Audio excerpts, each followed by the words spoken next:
Thank you very much for the invitation and for hosting me. It's been really nice to be here.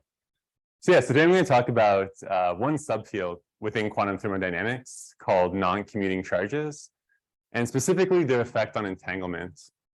So here's a painting. It's called The Twins by John Everett Millis. And really it's because the inspiration for this work kind of comes from pairs of twins.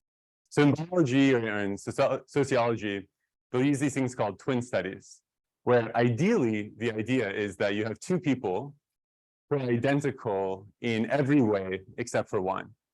And what that allows you to do there is isolate the effect of that one thing. So what we were trying to do was isolate the effects of non-commutation. And so we, taking inspiration from twin studies, first built a pair of twins and then compared them. But first I'll take two big steps back.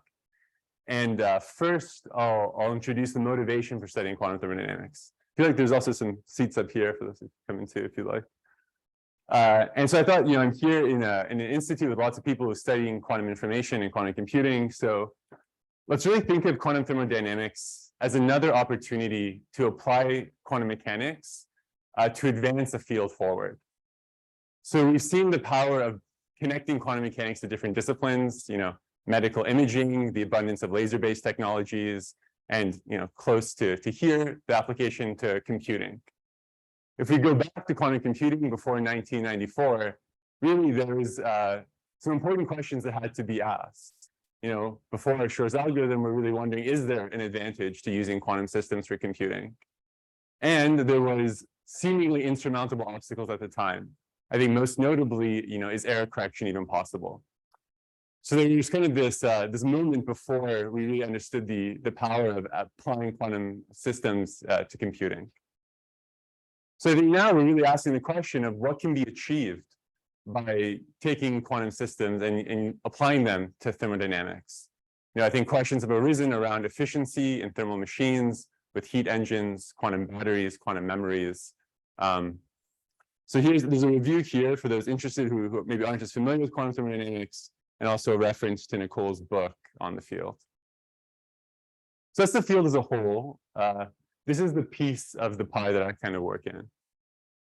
And so the subfield of non-commuting charges comes from introducing a non-classical twist into a very commonplace problem. So across thermodynamics, systems exchange quantities: heat, particles, electric charge, angular momentum. This happens with a cooling cup of coffee when spins flip to a line in a magnetic field, in electrochemical batteries, you name it. If these quantities are conserved, we call them charges. So it's not strictly electric charge, just any of these quantities I mentioned. If the system conserves it, we'll call it a charge. An implicit assumption in thermodynamics is that these different charges commute. So this assumption is implicit, for example, in notable derivations of the thermal states form, or also in the derivation of the Onsager coefficients. We make this assumption. But if we want to study truly quantum thermodynamics, then we have to lift this assumption and ask the question, well, what if charges don't commute? What's possible if we allow for that? So this somewhat innocuous question has spawned this subfield. And I'll just mention a few results that I think are most interesting to motivate it. One is this really nice paper by Gabriel Landi and his collaborators, where they look at two reservoirs that are brought together. And the reservoirs are allowed to exchange quantities, but these quantities are non-commuting charges. And by studying the system analytically, they find that the entropy production rate has an additional term that's always negative. And that term goes away in the commuting case. Yeah, so I'll give an example. I'll have a setup in a couple slides. So I'll give an example, but the short of it is you have these quantities that are conserved, and you can't determine the exact value of both of them at any one time. Yeah, but I'll give a more detailed example. Yeah, also feel free to jump in with questions at any time. I'm happy to always pause. So. This one, I want to sure. Why not this operators? Why is it the charges? Because eventually it's about operators. Confuses me, especially because you're going to talk about heat. Okay, so yeah, here heat can't be represented as an observable, but these other things can, like the particle number, the angular momentum. So there's, yeah, heat is one example of a physical, something that is a charge, but we can't represent it as an observable necessarily. But there are other charges we can represent as observables. And I'll have like an example as I well. think you're using the word charge very abstract. Yeah, You don't mean charge. These are operators, I right? wonder why the word operators. Just why just not the words operator? Yeah, so it's specifically quantity that's conserved on the whole system. So there might be some operators that as our system evolves, the expectation value of that operator changes. Here, the whatever value we start with, if we start with an eigenstate of a certain, of our charges Q1 and Q2, we're still going to have an eigenstate of the same eigenvalue by the end. So it's the conservation that makes us call it charges. Also, I can't take credit for coming up with the word. So I also don't take any of the blame for coming up with it. I think this question here, yeah. Well, why did you say that heat is not exactly a charge like hold on? No, so it is, but it's so okay, defining an operator to represent heat in quantum mechanics isn't super straightforward because we need to, like, how do you define what component of the energy contribution is work and what component is heat is still like somewhat debated. But we can talk about that more later. There are like some definitions people use for studying heat in quantum thermodynamics, but a lot of them are problematic. Like there isn't an agreed upon universal definition for heat in quantum thermodynamics. If you have a crystal, the only form of heat is phonons. Then that's a simplifying. So there are definitely like certain models. So for example, say you have a system and you bring it in contact with something else and you leave it alone to evolve. Any energy exchange there, in that setting, you can call heat. And I think the example you gave could be another setting where the only energy exchange you can define is heat. But for example, there isn't an operator that is universally considered heat in different settings for reasons I can't explain, but I need like a bit of a detour to explain it. But I can come back to that for sure.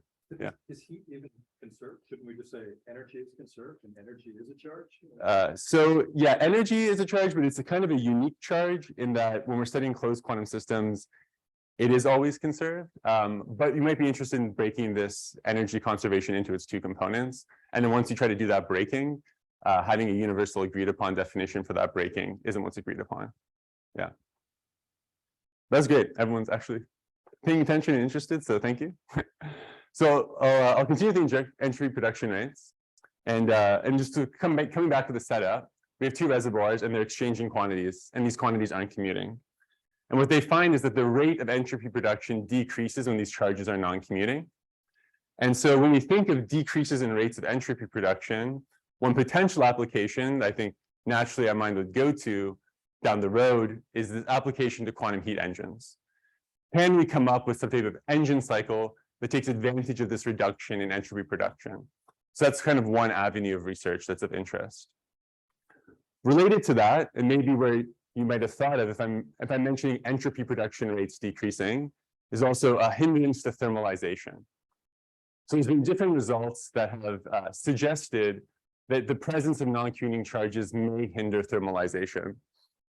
I won't go into all of them, but one, for example, is there's a hypothesis known as the eigenstate thermalization hypothesis that if it applies for a certain Hamiltonian and a certain observable, we can study the evolution of that observable, like in a Heisenberg picture, and we find that it evolves to the expectation value of a thermal state up to some correction.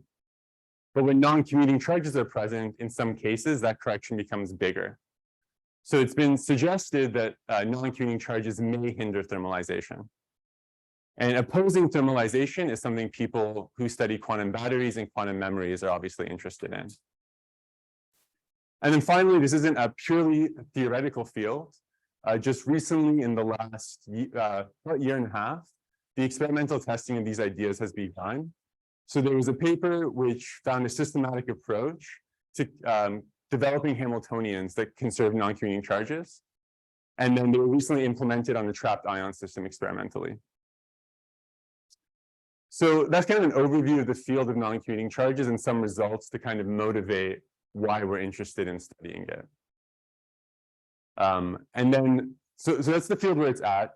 And studying it, I had two questions, really. The first one was, when we're studying the effects of non-commutation, are we comparing apples to apples? So say someone comes and says, well, I have non-commuting charges, and non-commuting charges, their present does this. Well, compared to what? And the challenge here is that non-commutation isn't a button you can press to turn on and off. I can take the Pauli matrices and, you know, in some kind of trivial way, flip something in them to make them commute. So the first question I had was, how can we isolate the effects of charges non-commutation? So that would be very useful in studying the effects of non-commutation in different fields, studying its effects on entanglement, on chaos, bounds on simulation errors. Like there's lots of avenues we could go into if we could find some kind of way to isolate the effect of charge non-commutation. The other question I was interested in was related to entanglement. And so I think this is an audience where I don't have to sell the importance of entanglement very much, but entanglement is related to many phenomena. It tends to accompany thermalization. It's been shown to be potentially a signature of quantum chaos. It's been probably the most used metric for diagnosing phase transitions. And then it's also a resource for quantum computing. Maybe not an essential resource, those who are interested in DQC1 or have read that paper, but at least a polynomial amount of entanglement with system size is necessary for an exponential speed up. So I say research for quantum computing, but one time an NMR experimentalist got a little bit upset with me. So I now add that disclaimer when I share this. So entanglement has all these other applications, and it'd be interesting to figure out the effect of non-commuting charges on entanglement. You know, what could that tell us about the relationship between non-commuting charges and thermalization, chaos, phase transitions, et cetera? So I think that is a very interesting question. So how does charges non-commutation affect entanglement? These are the two questions we tackled in this project. And so what we did is we constructed models to isolate the effects of non-commutation on average entanglement. One way to measure average entanglement is something called the page curve, which I'll introduce in a moment. So this is us building the twins. So we found two models that are closely analogous, but differ in whether their charges commute. And then what we did was we showed that the non-commuting charge model has more entanglement on average. We do this analytically and numerically, and we do this in two settings. One setting is suggested by conventional thermodynamics, and the other one by quantum thermodynamics. You guys can please feel free to take a seat. I don't mind you guys walking in so you don't have to stand. Yeah. Should communication have any relationship to entanglement in the first place? Yeah. So there's different reasons why we might expect that. One could be that when a system conserves non-commuting charges, that's a limitation on this space of states that are possible, right? And then certain limitations on states of space can restrict us to more entangled states, or it could restrict us to less entangled states. For example, that could be like one argument for an effect on non-commutation on entanglement. Or maybe what you said is that we'll go and do this study and say, oh, non-commutation has no effect on entanglement at all, and it's irrelevant. So you'll see with the models why we find it, or you'll see that the increase is there, but it's true a priori. There isn't necessarily a reason to assume that it will. Yeah. Let me try to jump in for the same question and tell me if you think I'm in the right direction or not. Sure. If you've got commuting charges, so let's just say a particle number is conserved and you've got two halves of a container, then you know there's a correlation between the particle number in one half and the other half. But that doesn't necessarily imply entanglement. On the other hand, if you can exchange different variables that don't commute, so for instance, the total position and the total momentum, or let's say the position difference and the momentum sum were both defined, then you'd have correlations in two non-commuting observables, and we know that that requires entanglement. Is that kind of along the right lines? Yeah, I think that's a good intuition for why it would. I think we struggled coming up with a definitive argument where we said, okay, this is the result we've seen, and this is our analytic proof that this should be the case. But I think that's another good way to an intuition for what we found. And to be clear, you don't actually have a general proof. You have one model where you show this. Yeah, exactly. Yeah, we have a model, and then we study this model in different settings analytically, numerically. And I'll explain why we put a lot of weight to this one model, but are very open to try to refine this model through collaboration. Yeah, sure. You found models where you can show that this non-commutation has an effect on entanglement. But have you tried to look for models where like non-commutation does not have an effect on entanglement? So finding the comparable models is the main challenge. So, and you'll see why, because essentially there's a lot of criteria to satisfy for the models to be analogous. If we can find other models, that would be awesome. We essentially were able to find one model that satisfied the criteria that we could come up with for models being analogous, but their charges not one having commuting charges and the other one non-commuting charges. So that would be great, but the challenge is finding more models. And we spent some time thinking about them, but it was, yeah, in the end, we had this one that we were able to study in many different spaces in different settings. But the actual, well, you'll see what I mean by the model. The model has some free parameter to it that we can study in different contexts. Yeah. Yeah. Yeah, so actually, I will explain this on the next slide here. So I'm going to explain this now, like how do you quantify entanglement? And it'll relate to that question of why average. I'll introduce the twins and then compare them in a conventional setting of thermodynamics and in a setting that's suggested by quantum thermodynamics. And then I will summarize and outlook. Also, I realized I didn't start my timer, so whenever something I need to be cut off, someone just tell me to stop talking and I'll happily stop. Okay, so this is related to why average entanglement. So page curves are very interesting in and of themselves. They've been studied in the context of the black hole information paradox. But here I'm purely presenting them as a tool to compare our models. So I won't get into too much of the details of the page curves, except for this very utilitarian approach to using them to compare entanglement. I'll just walk through how you build a page curve. So it's a way to quantify entanglement. We'll start with n d-dimensional sites in some pure state phi. We'll break this pure state into two subsystems, subsystem A with NA sites, and it's in some reduced state rho A, and subsystem B with NB sites. The entanglement entropy, this is one metric that was used to define entanglement, and it's the entropy of this state here. If A and B are entangled, then this entanglement entropy will be greater than 0. This is a state-dependent entanglement. To get away from specific state dependence and to study uniformly across the subspace, we're going to be interested in averaging this entanglement over many different states from a specific subspace. Here, that space is S. So what we do is we'll randomly select a phi from that space S. And this space S can have some constraints on it, which I'll get into later. But just for now, it's some space. We randomly select a state from it. We calculate the entanglement entropy. And then we average over the different states. We then take this average value and we plot it against the subsystem size. And what we have is a page curve where you have this increase up to a peak at the midpoint, and then it comes back down. It's not a perfect peak. There's a curve to it. And we'll see why in the next slide. And then people have studied these page curves with abelian symmetries or with commuting constraints applied to them. And when commuting constraints are there, the page curve lowers. Now, our expectation would be that any constraint we add on the space, it decreases the dimension of the space, and that's going to limit this function, and it'll limit the entanglement entropy. So it's natural that the page curve lowers when we impose constraints. Really, the question we're asking is if we had comparable commuting, non-commuting models, would the non-commuting model's page curve be between these two curves or below this one? But to do that, we need to build comparable models. So that is a page curve. And so the reason we do the averaging is so that we're comparing spaces, not states. Yeah. Yeah. So you said we take average of SE for different subspaces. What's the input state, or does it matter? Do we get score for any input state? Yeah, so we'll start with, so this curve isn't for a particular state, but we're randomly selecting different states from the space. So we would, we start with some space, say at first the completely unconstrained Hilbert space. We pick one state from that space. We'll calculate the average entanglement entropy, and we'll get, some function. It won't look like this.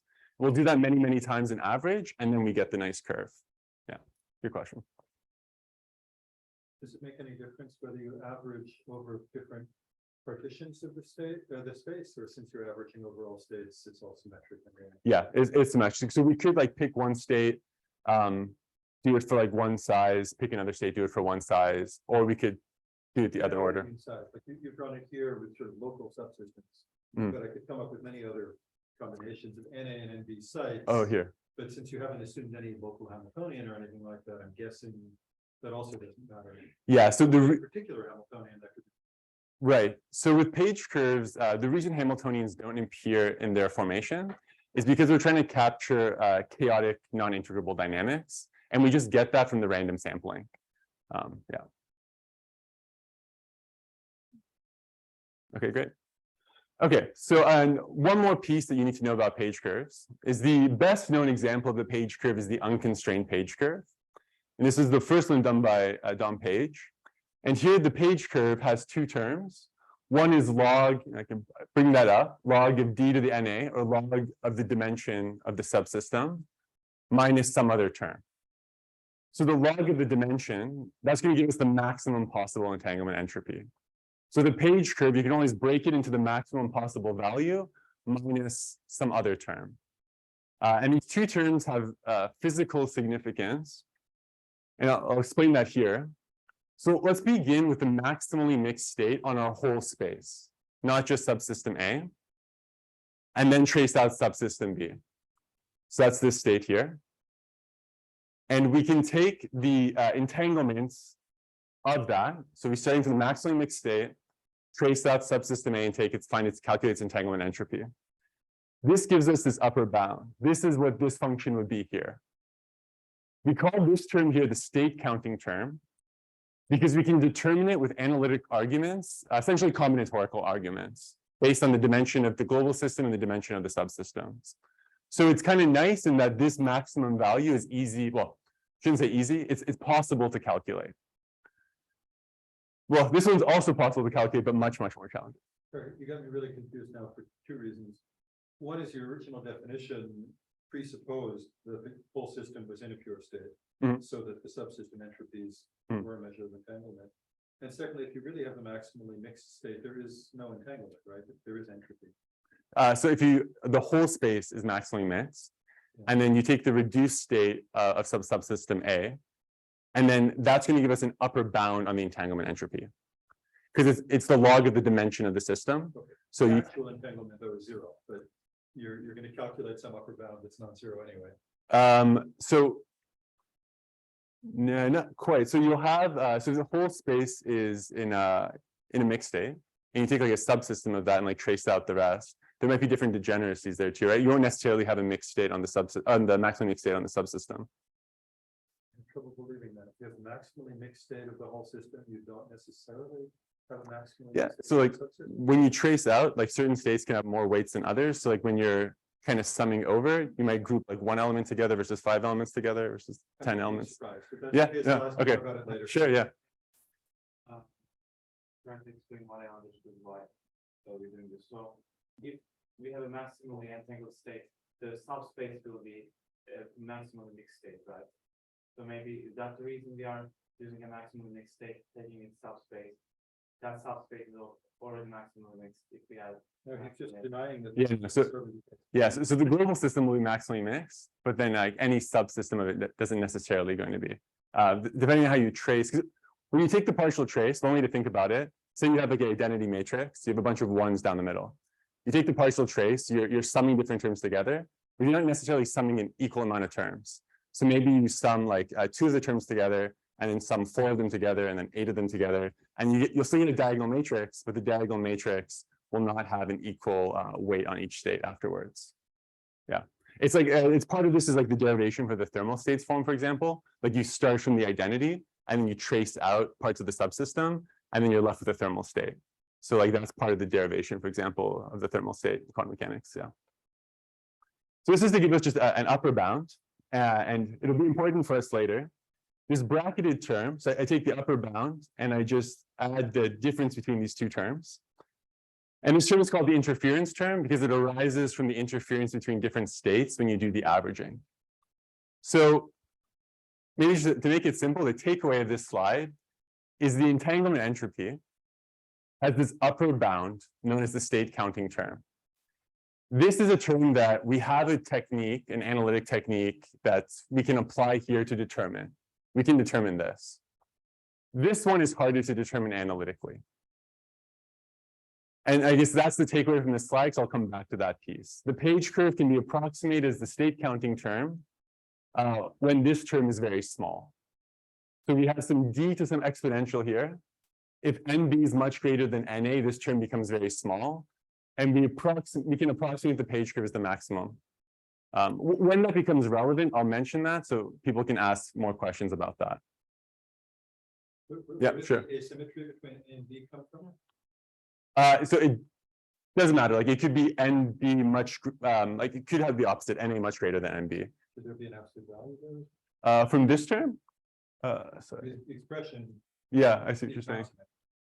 approximate. Yeah, you're right. Sorry, give me 1 second. Although you also have an NA on the left, so. Yeah, so okay, this is the entanglement entropy for subsystem A. If I wanted to do it for subsystem B, I could rewrite this as NA is, N minus NB here, then do the same thing, and then. Does that make sense? Like the expression for the entanglement entropy, if I'm studying NB, would be related to that for subsystem A, and then the sum of them together. Pure states and the curves you put up before, the two are equal. Yeah. And now you're describing it for mixed states, so I'm just. Right. Yeah. No. Okay, great. So that's hopefully I don't know, is there a timer there? That was our introduction to the page that's there. Okay, thank you.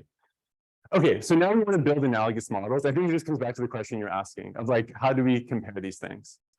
And the first question we have to ask is, do such models even exist? Can we build two models where one has commuting charges and one has analogous non-commuting charges? Like, what does that even mean? So what we did is we essentially spoke to a bunch of people who were interested in isolating the effects of non-commutation and asked them, what criteria do you expect from such a model? And then we list these criteria and we did our best attempt to construct such a model. So I'll show the criteria in a moment, and there'll probably be questions. Well, maybe not, but we'll see. But introduce some notation because I'm going to be talking about non-commuting and commuting models. So the global charges for the non-commuting models, I'm going to stick with Q. The significance of the total will be clear in a moment. And then I'll use the alpha subscripts to denote the different charges. So they'll be like Q1, Q2, Q3. For the commuting one, I'll use C. We have these subspaces we're constraining. That's scripted S from before, the scripted H from before. Here I'm going to use a script N and a script C for the non-commuting and commuting subspaces. And for a certain subspace, I'll have my operator, and I'll go to measure a state from that space. If I measure a bunch of different states, I'm going to get a probability distribution for the possible measurement outcomes. So that probability distribution will be Pn and Pc. I think, essentially I'm distinguishing them with the N versus C and the Q versus C. So let's get into the criteria. Oh yeah, please. The constraint subspace thing, I'm confused what that means in the classical case, because I thought it was constraining to the commuting or non-commuting case. Yeah, so say if you do it classically, so say you start from a completely unconstrained Hilbert space of some dimension, and then you say we want to have particle number 20. There's only certain eigenstates of particle number with 20 particles. And so that would be the constraint on the Hilbert space, yeah. So we want to have the same physical setup in both cases. So on each model has the same number of sites, same dimension of sites, and the same number of conserved charges. This is there to make the models similar. In thermodynamics, we're often interested in extensive charges. This is so far what's been studied in the literature with non-commuting charges. So we restrict ourselves to these. And we do so by having each global charge be a sum of single site observables that act identically and also non-trivially on each site. I think the example will make that clear. The charges should have the same spectrum. Again, we're just trying to force the apples to apples comparison as much as we can. So we want our charges to have the same spectrum. So spectrum of measurement outcomes, so the spectrum of eigenvalues. And we want those outcomes to occur with the same probabilities as well. So these are all clear, and it's easy to see whether or not you satisfy them. The last criteria is a bit ambiguous, and we'd be happy to think of ways with anyone here to make it less. And so that's that the algebraic structure of the commuting charges and the algebraic structure of the non-commuting charges are similar, so that they closely resemble one another. And if you're not familiar with algebraic structure constants, you'll see what I mean by them in a moment. So these are our 5 criteria. I'm going to walk through our models one at a time, checking off these criteria as I go. So if we want to construct our models, let's start from the non-commuting case and pick an algebra, pick charges. Well, the case most familiar to us are the Pauli matrices as quantum information theorists. So let's start from there. So we have 3 non-commuting charges. So that gives us, for the analogous commuting model, we would have 3 commuting charges. So that gives us 3 restrictions per site. Plus, we want one more restriction to normalize the population of the sites. So we have 4 restrictions per site. So we could do a 4-level system, but we all love qubits, so we'll do pairs of qubits for each site. Our charge, this is now a local charge, so an operator defined just on the one site. And then we'll have these on each site, and we sum them up to get our total charge. So our non-commuting operators are going to be the Pauli matrices tensored with the identity. So like xi, yi, zi. Our commuting charges will be the Pauli matrices tensored with themselves, xx, yy, zz. Now we've satisfied the first criteria, same n, same c, same d. We satisfied the second criteria of having extensive charges. The charges grow with the system. Each additional size, I just tack on one more element to the sum. And these operators have the same eigenvalues. So criteria 1, 2, and 3 are pretty easy to check. Yeah, that's fine. The next 2 criteria, criterion 4, this is where we get some degree of freedom related to the question you had asked about, okay, is it just one specific case? Well, we can choose different subspaces. We just have to, in each case, make sure the probabilities match. And now, and I'll show how this is done in each case. And then the last criterion is the structure constants. And so here's what I mean by the algebraic structures being similar. If I take any 2 of my non-commuting charges and multiply them together, I get the third one times a constant.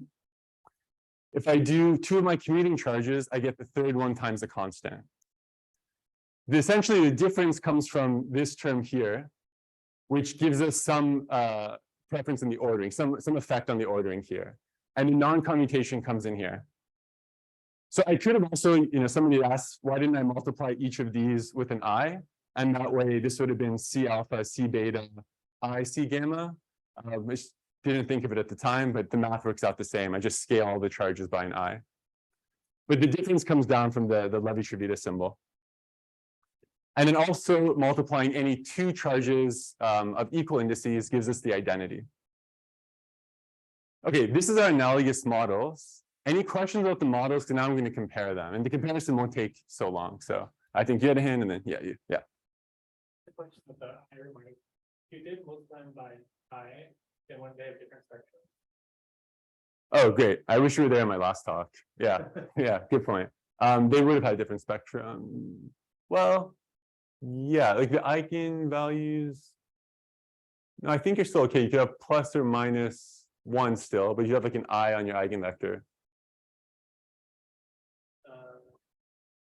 No, the eigenvalues get multiplied by I, multiplied matrix by I.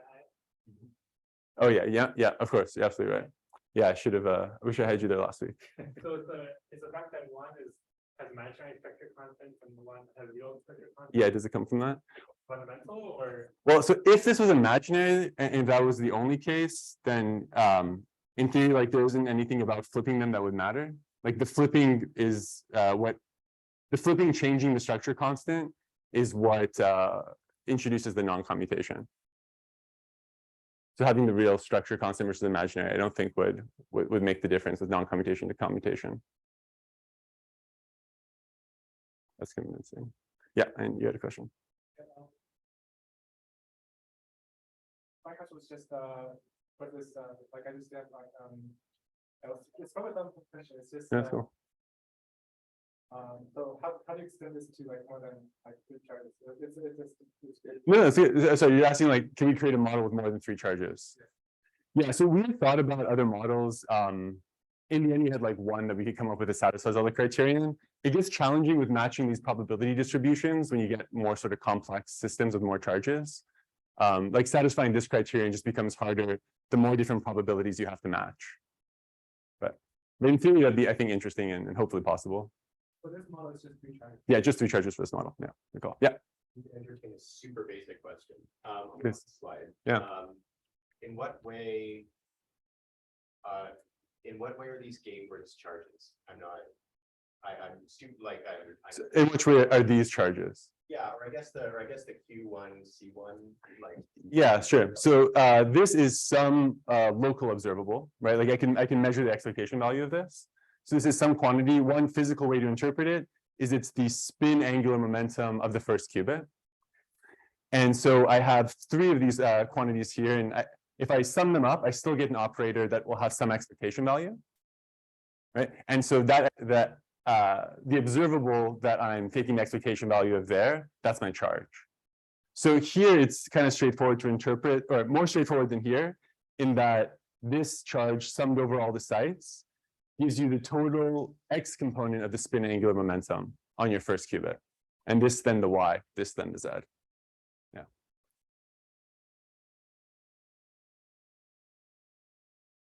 Okay. Cool. So these are our models, and yeah, I would be very happy to find ways to refine these criteria to come up with other models to study. I think those would also be really like interesting extensions. Yeah, please. I guess one more question. Yeah, of course. Why wasn't the constraint something like that equal anti-commutators? So you're thinking more like a Poisson bracket kind of like setup? Yeah, so I guess like what we're trying to isolate for, okay, I guess the short of it is that, you know, the physical symmetries that we tend to study are like abelian symmetries in physical systems, or non-abelian symmetries here with non-commuting charges. And non-abelian symmetries are usually studied with like a Lie bracket. And in the Lie bracket, one operation that satisfies the Lie bracket is the commutator, where the Poisson bracket doesn't for the non-abelian algebras we study. I guess the non-technical answer is to connect it to within other results within the field.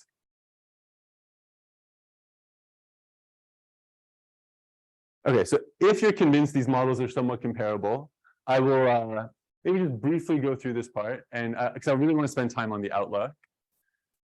So we're going to begin our first comparison is we're going to have a simultaneous eigenspace of all the charges. So you want a space in which all the charges have fixed eigenvalues. Now you might be thinking, well, Shayan, you sound like you're full of it because you said they're non-commuting charges. How can they have fixed eigenvalues? Well, we can work in the eigenvalue 0 eigenspace. And that's the one eigenspace where all the non-commuting charges have a fixed eigenvalue. Okay, there's only one case for our model in which there is a space in which every non-commuting charge can be simultaneously fixed. And that's when it has eigenvalue 0. So the probability distribution is just a Kronecker delta. There's one possible outcome. 0 for the first charge, 0 for y, 0 for z charge. The analogous commuting model we then set up so it's the space in which each of these 3 charges have eigenvalue 0. We also get a Kronecker delta function. There's one possible outcome, all zeros, and these probability distributions match. When it's all 0, both equal 1. So this is our first space to compare, and our only microcanonical subspace we can compare in. I'll put the plots up. So here what I have plotted is the unconstrained Hilbert space and the Hilbert space with the constraint. So this is how much the non-commuting page curve decreases from the page curve. This is how much the commuting one does.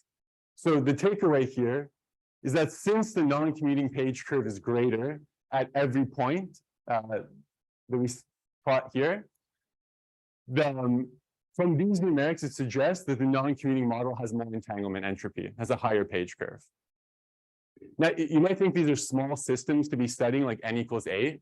Remember, it's 2 qubits per site, so this is n equals 16. To be able to get the eigenvalue 0 eigenspace for the commuting model, we had to have n be a multiple of 4. So our next option was 12, which is 24 qubits, which now needs some like serious computational power to do. So that's why we stopped at 16 qubits. So the biggest gap, for example, the one here is an eighth of a natural unit. It's an 18% difference. And the eighth of a net I'll come back to. That's actually pretty relevant. One possible explanation is that the commuting space has a tensor product basis. There exists a basis that, all the states are tensor products. It doesn't exist in the non-commuting case. That is one possible explanation. The minimum amount of entanglement is more in the non-commuting model. But we can't say for certain if that's the reason why we're seeing this effect. What do you mean it doesn't have a tensor product basis? So if we impose the restriction that the non-commuting charges all have eigenvalue 0, there aren't eigenstates of that are tensor products. Yeah. Yeah.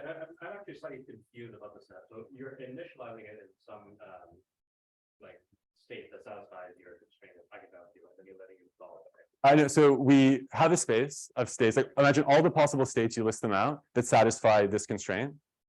Okay. Then you construct a Haar random state from these. So you take like a random superposition of these states, calculate the page curve, do it again, calculate the page curve, repeat, 10 to the 6 times, and then average all those outcomes.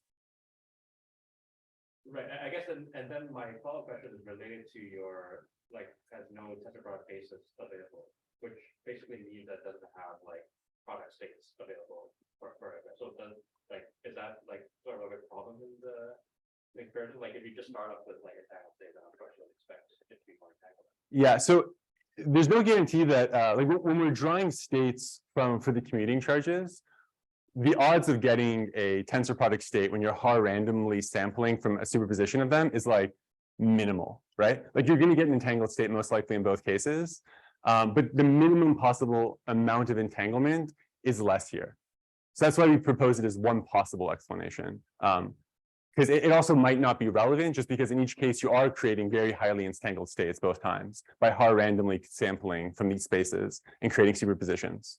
Yeah. But am I right that it's not really just the existence of non-commuting charges that gives you the higher entanglement? It's this constraint that you're assuming that the total charges are all simultaneously given and happen to be 0. So you've imposed correlations on the system that might require entanglement. Sure. And so, yes, but they come from the non-commuting charges because the non-commuting charges determine the constraint. If we want to conserve non-commuting charges, we get one constraint. If we conserve commuting charges, we get another constraint. But they could be conserved but uncertain. So in this case, they are certain because it's the one space, it's the eigenvalue 0 eigenspace where even though they're non-commuting, they have one case where they have the same eigenvalues. They can all be fixed to eigenvalue 0. Right, but it seems to me that that's where you put the magic in, by demanding that they all be certain, not just by demanding that they're all conserved. Sure. So it could be. In this next case, we don't do that. Yeah. So we do, first, I guess for time, I'm just going to skip this part, but there's a difference. I wanted to calculate it analytically. You can ignore everything but this. The non-commuting page curve has the same first 2 terms, but with the third term, you have this with a plus sign, and the commuting model, it's a minus sign. It was incredibly satisfying going through a month plus of doing analytic calculations and getting the exact same term in both cases with a difference of a minus sign. Say, okay, nice. Something is symmetric here. Something is jiving. So I was very happy with that. And so we can also see analytically the difference as well. So we see that the non-commuting page curve is greater for all values of NA and N in this when studying it analytically. The last case I'm just going to mention before getting to the outlook. It's been great. There's lots of questions, so I was happy. There's a generalization of a microcanonical subspace to accommodate non-commuting charges. And it's called the approximate microcanonical subspace. And the way it works is instead of having fixed eigenvalues for your charges, you have a probability distribution with fairly well-defined values. So you have a peak and you hope that you have that its variance grows slowly with n. Here, in the case we studied, we were even more restricted, and we said the variance was fixed with n. The variance didn't grow with n. So you have, instead of fixed values, you take your Kronecker delta, and now you add a little bit of width to it. And we can only study this, I'm going to kind of skip over this part to make sure I have time. Skip over this part for time. And we're going to go to the comparison. So here we had different cases, different system sizes, different possible eigenvalues. And this is the non-commuting page curve at its peak and the commuting page curve at its peak. And these are for every model in which an analogous approximate microcanonical subspace existed. In every single case, the non-commuting page curve was greater. So even when we don't fix the eigenvalues, we allow them to have as much uncertainty as they allow in the non-commuting charges. The non-commuting model still had higher entanglement entropy. So that's that. Okay, so to summarize, we constructed two models to isolate the effects of charges non-commutation on page curves. We found two models that are closely analogous, but differ in whether their charges commute. And then we showed that the non-commuting charge model has more entanglement on average. And we did this in a microcanonical subspace analytically and numerically, and in the approximate microcanonical subspace numerically. So where do we go from here? And why do I sharing these results with other people? What am I kind of looking for when I come to these spaces? Well, it's to expand on this work. So there's one area that I think is interesting, is seeing the effect of non-abelian symmetries on phase transitions. So people have done a lot of work studying random quantum circuits in this with abelian symmetry, so the U1 symmetry. What's the effect when you now move to an SU2 symmetry? So that's something I'm currently working on. But then, can we now use these two models? Well, actually, one question, can we refine these models in any way? That would be great. If not, can we use these models to study other effects outside of entanglement? For example, quantum chaos, maybe there's ways to use out-of-time order correlators to measure the chaos in a system and compare that with our two models. Bounds on quantum simulation errors. I had the good fortune of going to Maryland recently and speaking to Andrew Childs, and they're interested in these trauterization techniques for ways to simulate quantum systems. And there's these lower bounds on the error when you're doing a trauterization technique. And they found that these bounds are sensitive to abelian symmetries. So when you conserve some commuting charge, you can lower that bound. Curious, does the non-commuting charge raise or lower that bound? Finally, we had a visitor recently come from Caltech who's interested in quantum machine learning. And this question came up around algorithms like the variational quantum eigensolver. And essentially at the heart of the question is, are these quantum machine learning algorithms robust to genuine quantum effects? Like if we introduce non-commutation in a system, if we introduce some type of symmetry that might be harder to simulate, does a classical system learning about a quantum machine, does that classical algorithm, is it hindered or limited in some way? Another puzzle I'd be interested in studying is whether or not non-commutation actually promotes or hinders thermalization. Our results show that non-commutation promotes entanglement, and entanglement we know accompanies thermalization. But in the beginning, I mentioned that there's other results in the field suggesting that it should hinder thermalization. And I think that there's many different possible solutions here. The answer isn't just does it or doesn't it. Maybe one of them causes thermalization to occur faster, but there's a greater bound that you don't get as far away from the initial state. I mean, there's just to say there are other possibilities besides choosing whether it does or doesn't hinder it. It can be a more nuanced question. And then experimental observation of these ideas. So you mentioned a difference of 1/8 of a nat, and that needs about 0.05 nats of precision to measure. And that has been achieved with trapped ion systems and with ultra cold atoms in these two papers here. So this difference in the non-commuting effect is actually experimentally observable. So it'd be interesting to go and test, does this theory really check out? Also, given that it's there's some quantum optics people here too, I think the study of non-commuting charges has really pervaded into optomechanical systems. So people have been interested in studying squeezed systems. So you have in some cases like a reservoir of bosons, in other cases something maybe a bit more simple. And there's been a lot of interesting results from studying these squeezed systems. For example, there's a paper that recently, well, not recently anymore, but a paper that showed that you can extract work from a single squeezed reservoir. So I mean, that seems like an issue at first. You have one reservoir, like one bath, and you're able to get work out of it. So in some way, this squeezing is like a resource or maybe some kind of energy or work you're putting into the reservoir that you can get out. So that's been quite interesting. And the paper that I mentioned with the decreased entropy production rates, that was also studied in using squeezed bosons. So I think there's some potential connections there. So thank you for listening. I want to thank my collaborators, Alexander Rasek, David Hughes, and Nicole, who you all know. This is the paper that I talked about today. This was our previous work on the topic. Also, I'm at this point moving forward compelled to mention, if you're teaching a course on quantum computing and you'd like a book that covers NMR, optics, trapped ions, and superconducting, at IQC we've written a textbook, and its pre-publication is available for certain universities if you're interested. The book will be available for publish next year. But if you are teaching or you know someone who's teaching a course on building quantum computers and they would like a textbook on it, I'd be happy to talk and potentially share a pre-publication version. We have lots of problem sets and solutions to the problem sets, so that part of it is done for you. So that's just my little plug at the end. So okay, I have a minute for questions left, so thank you all.